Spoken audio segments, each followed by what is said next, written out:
আমাদের দেশে শীতকালে খাবার নিয়ে নানা রকম ভ্রান্ত ধারণা রয়েছে। তার মধ্যে অন্যতম প্রচলিত একটি ধারণা হলো শশা খেলে শীতকালে ঠান্ডা কাশি হয়।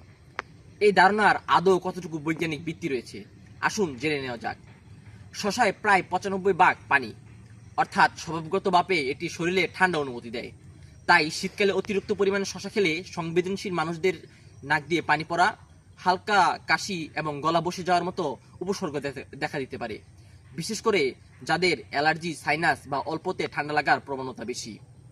তবে মনে রাখতে হবে, শশা কোনোভাবেই ঠান্ডা কাশির কারণ নয়, কারণ শশা ঠান্ডা কাশির কোনো রোগ জীবাণু বহন করে না। পুষ্টিগুণের দিক থেকেও শশাকে ফেলে দেওয়ার মতো নয় বা অবহেলার মতো নয়। এতে রয়েছে vitamin K, vitamin C, fibre এবং প্রচুর পরিমাণের অ্যান্টিঅক্সিডেন্ট, যা আমাদের শরীরের জন্য খুবই উপকারী। শশা হজমে সহায়তা করে, এটি ত্বকের জন্য বেশ উপকারী। এছাড়াও শশা ওজন কমাতে বেশ কার্যকরী ভূমিকা রাখে। শীতকালে কিছু সতর্কতা অবলম্বন করলে শশা খেলেও আমাদের ঠান্ডা বা কাশি বা সর্দি হবে না।